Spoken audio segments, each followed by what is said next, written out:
Hey, Usul Lumi et le directeur de publication de Blast sont dans la sauce.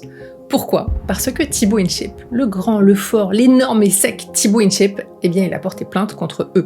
Et pourquoi est-ce qu'il les attaque ? Eh bien parce que Thibaut est furieux. Blast a fait une émission rhinocéros sur lui qui était, allez, on va le dire, un petit peu salée. Le message porté par leur vidéo, si on devait le synthétiser, c'est que Thibaut véhiculerait des valeurs et des idées d'extrême droite. Et qu'il faudrait arrêter de le prendre genre juste pour un mec sympa, mais un petit peu bête, un petit peu maladroit. Parce que en réalité, il saurait très bien ce qu'il fait. Le ton général de la vidéo rhinocéros, eh bien, il était évidemment sarcastique, comme tous les autres numéros de cette émission. Et Thibaut, il a pas aimé ça du tout. Alors, est-ce qu'il va réussir à faire condamner toute la clique de Blast ? Bon, dites-vous que dans la vraie vie, pour pouvoir se prononcer, eh bien déjà, il faudrait avoir le dossier. Et là, le dossier, eh bien, on ne l'a pas. Donc, on ne sait pas, en réalité, ce qui a posé problème à Thibaut dans la vidéo rhinocéros, ni pour quelles raisons précises il porte plainte. Est-ce que c'est pour injure ? Est-ce que c'est pour diffamation ? Ou est-ce que c'est encore pour autre chose ? On ne sait pas. On va donc se focaliser sur le plus important, donc la phrase finalement qui a le plus frappé les gens, à savoir...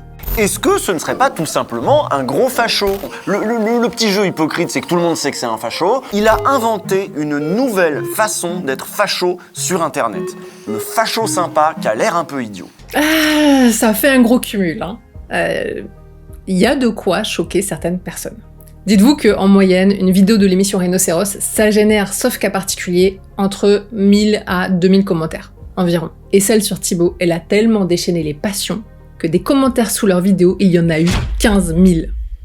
Donc du débat, il y en a eu. Alors, est-ce que Usul avait le droit de traiter Thibaut de facho ? Est-ce qu'un média en 2024 est en droit de s'interroger sur l'impact d'un influenceur qui fait des partenariats avec l'armée, avec la gendarmerie, la police, l'administration pénitentiaire, et qui cumule presque 11 milliards de vues ? C'est pas vrai. Je suis Héloïse Wagner et vous regardez 911 Avocat.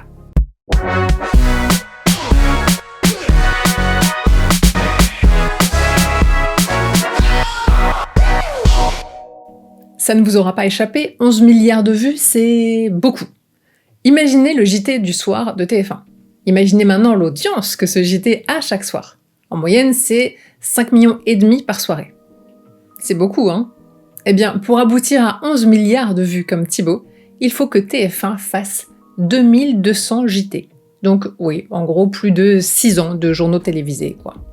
Bref, la chaîne YouTube de Thibaut a une bonne visibilité. Et d'ailleurs, là, on ne parle que de sa chaîne YouTube, donc c'est sans compter Instagram et TikTok, où là-bas aussi, clairement, il cartonne. On le sait, les médias ont un impact sur nos idées, nos pensées, nos comportements, et c'est la même chose pour les créateurs du web, ils ont un énorme impact sur nous. Et il se trouve que justement, leur but à Usul et Lumi dans cette émission, c'est de décrypter les médias face au macronisme et à la montée en puissance de l'extrême droite. Voici ce qu'ils expliquent dans le premier numéro de Rhinocéros. Rhinocéros, c'est une pièce de théâtre d'Eugène Ionesco sortie en 1959, dans laquelle, au fur et à mesure des actes, les personnages se transforment en rhinocéros. Alors, ils foutent le bordel, ils écrasent des gens, ils font trembler les murs. Au début, ça dérange, ça inquiète. Et puis, plus il y en a, plus on commence à s'habituer. Et si, au final, ils n'avaient pas raison, tous ces gens qui se transforment en rhinocéros ? Et puis bon, à la fin de la pièce, ils sont plus très nombreux à résister à l'envie de devenir aussi des rhinocéros, comme les autres, rejoindre le troupeau et accompagner ce bouleversement du monde plutôt que résister et donc prendre le risque d'être eux-mêmes piétinés. Bon, vous avez compris la métaphore, hein. C'est qui les rhinocéros aujourd'hui ? C'est les fachos ? Bah oui, mais pas que. Parce que finalement, c'est qui brutalise notre système social, notre société, nos institutions ? Bah c'est aussi LR et les macronistes. Alors il y a quand même des gens qui résistent dans les rues, dans les luttes, dans les manifs, dans les assauts, dans les partis. Mais nous, notre terrain, c'est les médias parce que on est vidéastes. Ce qui nous intéresse, ce sont les mots, ce sont les images. Voilà donc pour la ligne éditoriale de l'émission Rhinocéros. Alors, peut-être qu'ils étaient légitimes à analyser Thibaut InShape sous cet angle, en fait. Ça, on verra. Mais en tout cas, Thibaut InShape, il a choisi de dégainer son lance-flamme. Réveille-toi, putain de merde! Rien à foutre de la liberté d'expression. Rien à foutre du droit de critiquer. Rien à foutre de tes explications. Voici comment Usul a réagi sur Twitter quand il a appris que Thibaut InShape dégainait les armes. N'empêche, l'arc procès InShape, après des années de vidéos contre des ministres ou de grands journalistes ou capitaines d'industrie, je l'avais pas vu venir. Je crois qu'il est pas très bien conseillé, il aurait mieux fait de m'appeler directement, d'en faire une vidéo, etc. Il est pas mal mon mot d'Usul. On voit que Usul envisage ce procès avec sérénité, le droit de la presse en bouclier. Thibaut InShape a annoncé qu'il voulait porter plainte contre Blast pour la vidéo Le Rhinocéros de dimanche. Eh bien, on avait prévu le coup, vous en faites pas, c'est pas la première fois que des gens essayent de porter plainte contre Blast pour diffamation, etc. Enfin, on est toujours plus ou moins proche de la procédure Bayon, mais rassurez-vous, normalement, le droit de la presse est là pour protéger la liberté des gens de quand même pouvoir dire des choses dans la presse, et on va pas se laisser intimider, rassurez-vous, ce sera défendu, ce sera bien défendu. Mais alors, est-ce qu'on a le droit de critiquer quelqu'un de public ? Oui, bien évidemment oui. Mais la grande question, c'est finalement jusqu'à où on peut aller. C'est là que ça devient compliqué. Et que même moi, comme avocate, je suis obligée de vous le dire, la frontière, elle n'est pas claire. Mais quand on s'y penche d'un peu plus près, en fait, c'est logique. On ne peut pas fixer de façon définitive que telle phrase ou tel mot, ça dépasse la liberté d'expression. Parce que en fonction du contexte, ce que vous dites, ça n'a pas le même sens, ça n'a pas la même portée. Donc pour savoir si un mot ou une phrase pose problème, on analyse le sens des mots concernés, mais on analyse aussi tout le reste qu'il y a autour, évidemment, parce que ça va colorer les propos concernés en leur donnant potentiellement un sens différent. Par exemple, si vous dites d'un artiste de cirque que c'est un clown grotesque, bon, c'est un commentaire qui ne fait pas plaisir à entendre, c'est clair, mais ce n'est pas une injure. En revanche, imaginez que vous êtes le maire d'une ville et que vous êtes énervé parce qu'un journaliste d'investigation a enquêté sur vous, vos agissements, vos petits démêlés avec la justice. Bon ça vous fâche. Et puis vous êtes tellement fâché que vous écrivez sur votre site tout le mal que vous pensez, et de lui, de son article, puis vous dites que en fait ce journaliste, c'est qu'un clown grotesque. Ah oui, vous êtes très très très fâché. Ah là d'un coup, ça change la donne. Et c'est d'ailleurs ce que la justice a considéré, car ce journaliste et ce maire, ils existent. Et le maire a été condamné pour injure. Donc vous voyez, je pense qu'on est d'accord. À part les insultes qu'on connaît tous, et puis quelques cas particuliers, ce serait délicat de donner une liste de mots ou d'expressions qui seraient définitivement injurieux. C'est donc le moment de se poser pour regarder ensemble la définition de l'injure. Parce qu'à un moment donné, il faut quand même qu'on se mette d'accord sur les termes. Le droit nous dit que l'injure, c'est toute expression outrageante, terme de mépris ou invective qui ne renferme l'imputation d'aucun fait. Donc ça veut bien dire que l'injure, ça ne se résume vraiment pas que à l'insulte, et qu'en fait, plein de propos moches peuvent être considérés comme une injure, même s'il n'y a pas d'insulte. Mais petit retour en arrière. Vous avez vu, dans la définition, on a dit qu'il ne renferme l'imputation d'aucun fait. Et ça aussi, c'est important. Pourquoi ? Parce que souvent, les gens ont du mal à faire la différence entre l'injure et la diffamation. C'est un peu flou, et en général, si ce n'est pas une insulte, genre insulte que tout le monde connaît, tout le monde va direct penser que c'est de la diffamation. Alors qu'en fait, non, pas forcément. Mais alors, comment savoir finalement ? Quand on est dans un cas comme ça, le premier truc à regarder, c'est si la phrase qui pose problème contient un fait ou n'en contient pas. Pourquoi ? Parce que, en gros, du côté de la diffamation, non seulement il faut qu'on vous accuse d'un fait, contrairement à l'injure, mais en plus, il faut que ce fait, ce soit quelque chose de très précis pour qu'on puisse considérer que vous avez été diffamé. Et quand je dis qu'il faut que ce soit quelque chose de très précis, ça veut dire qu'il faut que vous soyez accusé d'un fait qui est déterminé, pointu, concret, quoi, pour que ça puisse, dans l'absolu, être quelque chose de techniquement prouvable, au moins en théorie. Vraiment, au moins en théorie.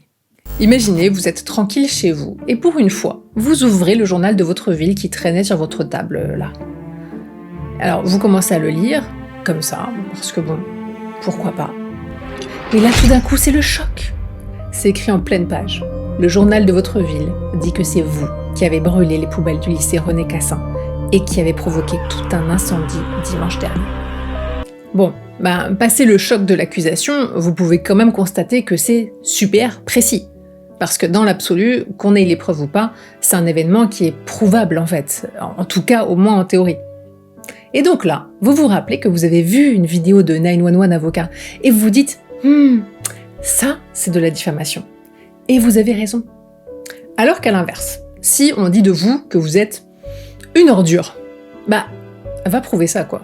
Oui, on pourrait sûrement prouver des faits qui permettent de penser que vous êtes une ordure.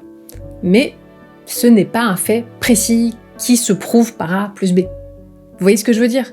Et donc, vous faire traiter d'ordure, ça pourrait être considéré comme une injure. Mais attention, il faut quand même qu'on soit au clair là-dessus. Ce n'est pas parce qu'une accusation n'est pas précise et donc pas diffamatoire que forcément ça va être une injure. Ça peut aussi être une simple opinion, un simple jugement de valeur non sanctionnable, même si les propos tenus vont être indélicats, quoi. Et heureusement, parce que si le fait de critiquer ou de dire des choses dévalorisantes, péjoratives, etc., c'était sanctionnable, alors la France entière serait sanctionnée. Parce qu'on va pas se mentir, même si critiquer est assez humain, en France, c'est quand même notre sport national. Et pourquoi je vous parle de tout ça? C'est parce que tout le monde pense que Thibaut a porté plainte pour diffamation. Sauf que Thibaut, ce n'est pas ce qu'il a écrit. Retour au vendredi 9 février. Quand on relit son message, il ne le dit nulle part. Il dit juste qu'il porte plainte. C'est tout. Rien de plus. Et pourtant, tout le monde en a conclu que c'était pour diffamation. Tout le monde, partout. Or, maintenant que vous faites la différence entre diffamation et injure, vous sauriez dire que ces phrases... Un gros facho, on sait que c'est un facho, belle façon d'être facho. Eh bien, ces trois phrases, a priori, elles ne semblent pas assez précises, et donc, a priori, ça ne relève pas de la diffamation. Bon, maintenant que les bases sont posées, let's... D'ailleurs, Usul dit qu'il est prêt pour le procès, puisque la vidéo a apparemment été vérifiée en amont par un avocat. Il est donc prêt, et il semble d'ailleurs assez sûr de lui. Alors, est-ce qu'il a raison d'être serein comme ça? Ou bien est-ce que c'est condamnable de traiter Thibaut de facho? Parce que, ok, ce n'est peut-être pas de la diffamation, mais est-ce que ça serait pas une injure? Et donc, est-ce que ça serait pas condamnable, dis donc? Parce que Thibaut, ça a l'air de l'avoir secoué quand même, pour le motiver à annoncer un dépôt de plainte. Franchement, je trouve ça super intéressant, ce genre de sujet, car ça vient dire beaucoup de choses sur notre société. La tolérance, la polarisation des opinions, l'instrumentalisation de la justice, la communication et la maîtrise de l'image par des annonces judiciaires, etc. Bon allez, on s'y met et on va examiner de plus près ce qu'on a ici. Tout d'abord, quel est le sens du terme qui nous pose question ici et comment on doit le comprendre vu le contexte? C'est le moment d'aller faire un petit tour sur le site du dictionnaire Le Robert, histoire qu'on se mette tous d'accord sur les termes. Bon, en l'occurrence, quand on tape facho, ça nous renvoie évidemment à fasciste, en nous disant que facho c'est juste une façon familière de le dire. Bon merci, ça pour le coup, je pense qu'on était relativement au clair sur ce sujet. Alors donc, le site propose plusieurs sens différents pour fasciste. Le site nous dit qu'on utilise ce terme soit pour désigner quelqu'un qui est partisan du fascisme italien, et par extension d'un parti analogue, soit pour désigner quelqu'un qui est partisan d'un régime autoritaire ou pour désigner quelqu'un qui est conservateur et réactionnaire. Ok, on a donc la définition. On va prendre le temps de la digérer ensemble. Ce qu'on comprend, c'est que le terme fasciste a évolué et qu'il est aussi utilisé dans le langage courant, au-delà de son sens historique et strictement politique. À la base, évidemment, fasciste, ça désigne le parti de Mussolini. Mais au fil du temps, ça a été utilisé aussi pour désigner ceux qui soutiennent des régimes ou des partis autoritaires. Et puis finalement, dans l'usage contemporain, ce même mot, on a tendance à l'utiliser de façon plus large, pour qualifier des gens, des comportements ou des idées qu'on va juger intolérants ou très conservateurs, réactionnaires, quoi. Ok, merci le Robert. Si quelqu'un sait pourquoi ce dictionnaire s'appelle le Robert, ça m'intéresse. Je sais pas, Larousse, ça a quand même plus d'allure, quoi. Retournons à la vidéo de Blast. Vu le contenu de celle-ci, quand Usul dit facho, on comprend bien que ce n'est pas fasciste au sens de partisan du fascisme italien. En effet, Usul et Lumi donnent le sens de leur pensée dans leurs vidéos et ça colle parfaitement à la définition qu'on vient d'avoir grâce au Robert. Selon eux, Thibaut InShape serait réactionnaire et raciste et ils le disent tel quel. Parce que Thibaut est réac, il est même un peu plus que réac. Autrement dit, toujours selon eux, Thibaut InShape aurait des idées d'extrême droite. Et il conclut comme ça. Thibaut n'est pas qu'un influenceur un peu teubé, non. Je pense qu'au contraire, d'ailleurs, c'est quelqu'un d'assez intelligent. C'est un des influenceurs les plus puissants du pays aujourd'hui, et c'est un rhinocéros habile. Un rhinocéros sympa même, donc d'autant plus dangereux. D'autant plus dangereux que le gouvernement a parfaitement compris quel genre de synergie il pouvait mettre en place avec lui. Thibaut InShape aurait donc des idées très réac, il serait macrono-lepéniste. De jeunes macrono-lepénistes. En gros, il serait même d'extrême droite, voilà ce qu'il faut comprendre quand il le qualifie de rhinocéros, et qu'il le désigne familièrement comme facho. A priori, leur analyse renvoie donc à des qualificatifs politiques généraux, même si c'est exprimé avec une dose d'exagération. Ah oui, et alors attendez, stop. Pour info, je suis quand même allée me balader dans la jurisprudence à la recherche de décisions de justice rendues sur ce terme de facho. Parce que serait une vidéo de vulgarisation sans des heures et des heures de recherche en amont, hein? Oui, parce que sinon c'est pas drôle. Cela étant, vous avez sûrement retenu que le contexte, c'est très très important. Chaque situation étant différente, c'est extrêmement rare de tomber exactement sur le même cas de figure en jurisprudence. Mais vous pouvez trouver des affaires dont les faits se rapprochent un peu, sont un peu similaires au cas que vous êtes en train de traiter. Donc, ça vous permet d'avoir un peu une idée.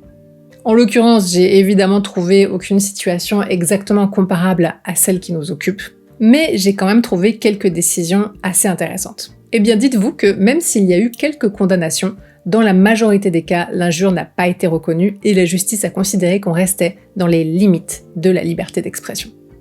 Ce serait super intéressant de vous détailler tout ça, mais la vidéo serait malheureusement beaucoup trop longue.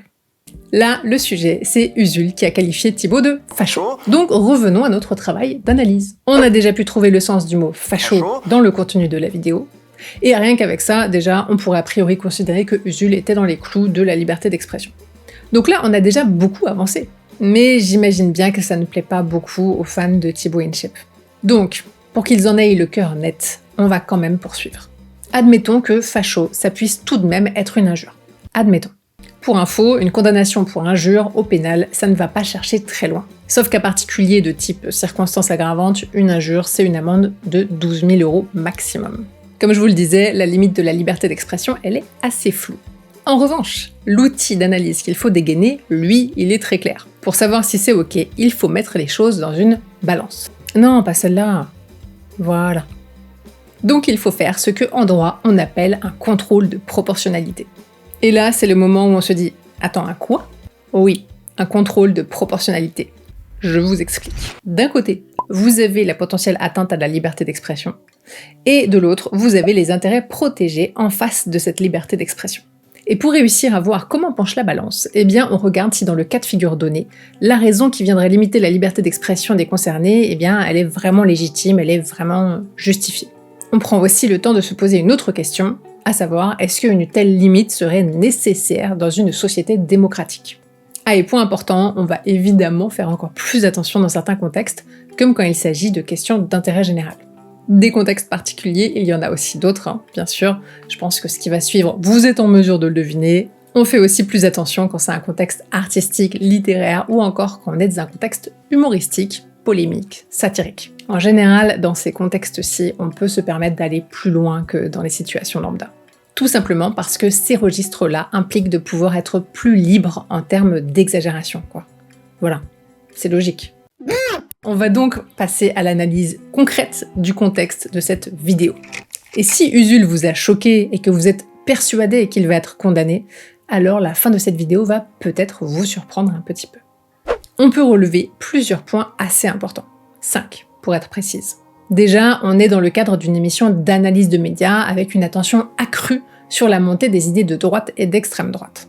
Ensuite, il y a aussi le fait que cette émission a un ton, un registre assez sarcastique. L'émission Rhinocéros a commencé début octobre 2023 et depuis le début, elle s'illustre par une critique assez virulente et par la raillerie. C'est clairement le mode d'expression choisi par cette émission pour faire passer ses messages. Un autre élément, c'est que la personne publique analysée ici, c'est Thibaut InShape, quoi.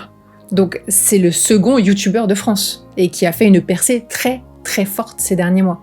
Il faut se rappeler qu'il a gagné plus de 7 millions d'abonnés supplémentaires depuis mai 2023. On ajoute aussi, c'est important, que ces fameuses phrases-là, Facho, un facho, facho. Ces fameuses phrases-là, eh bien, elles sont accompagnées d'une analyse et elles s'appuient sur des recherches concrètes. On voit que Lumi et Usul se sont documentés sur Thibaut InShape et qu'ils ont été voir un certain nombre de ses vidéos et de ses réseaux sociaux. Bon, certainement pas tout, vu combien Thibaut est prolifique, mais il y a eu des recherches et elles semblent significatives. Enfin, on peut ajouter, et ça aussi c'est important, que le paysage politique et médiatique a bel et bien changé, puisque l'extrême droite était au second tour des 2 dernières élections présidentielles, avec un résultat bien plus élevé qu'en 2002, puisqu'il a plus que doublé entre-temps. Et on peut aussi ajouter que le discours de l'extrême droite dans les médias a rarement eu autant de place que ces dernières années, ce qui a nécessairement une influence sur les pensées de chacun. Voilà pour le contexte. Ça fait beaucoup quand même. Cette mise en balance, elle semble donc bien aboutir, elle aussi, à dire que cette fameuse appellation facho dans la vidéo de Blast ne devrait pas a priori aboutir à une condamnation pour injure publique. Parce que quand bien même le propos serait injurieux, alors ce serait neutralisé par le contexte, et il n'y aurait pas dépassement des limites admissibles de la liberté d'expression. Et ça, c'est exactement ce qu'est venu dire la Cour de cassation en 2019. Donc la Cour de cassation, aka la plus haute juridiction judiciaire en France. Il n'y en a qu'une, c'est elle. Pour vous poser un peu la situation, il y avait eu cette séquence-ci sur le plateau de On n'est pas couché. Marine Le Pen, la candidate qui vous ressemble. C'était l'émission du 7 janvier 2012 et ça n'a pas plu du tout à Marine Le Pen. Sachez qu'il y a eu toute une saga judiciaire, puisque cela a été jusqu'à la Cour de cassation réunie en assemblée plénière. Ce qui veut dire que la décision rendue a une très grande importance, mais aussi que l'affaire concrètement, elle a fait ça. On a donc eu 5 procès, 7 ans de procédure, bref, c'était un dossier qui a bien mobilisé tout le monde. Je ne vais pas vous détailler ces 7 ans de procédure, on accélère pour aller directement au résultat. La justice a considéré que les concernés n'avaient pas dépassé les limites de leur liberté d'expression et qu'ils n'avaient donc pas à être condamnés. Et c'est d'ailleurs bien à cette occasion que la Cour de casse est venue nous rappeler qu'il fallait faire un contrôle de proportionnalité. Vous savez, la fameuse mise en balance là.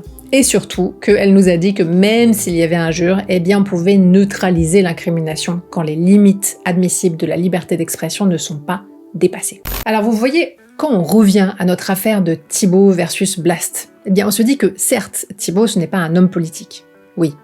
Mais s'intéresser à l'influence qu'il opère avec ses 11 milliards de vues, et notamment à ses multiples partenariats avec le gouvernement, eh bien, ça relève de l'intérêt légitime. On se dit qu'en plus, il s'agit d'une émission de critique de médias, et qui est connue notamment pour son ton sarcastique. Alors quand avec tout ça, on rajoute aussi le contexte politique actuel, ça donne la conclusion suivante.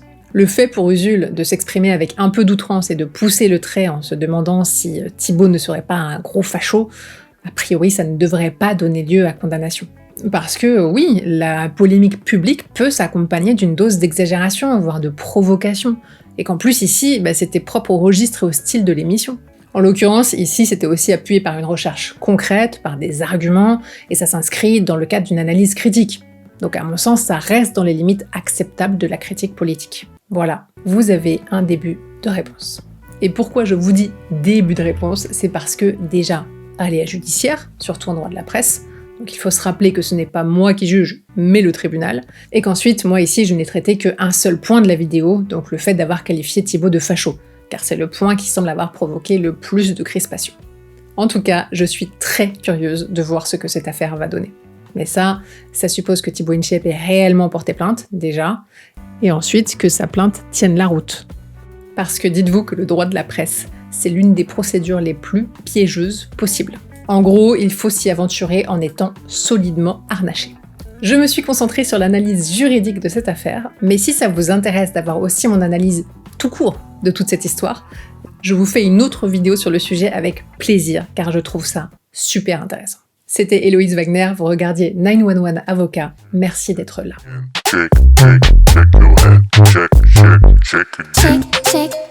Check your head, check again, check your head, check again. Check your head.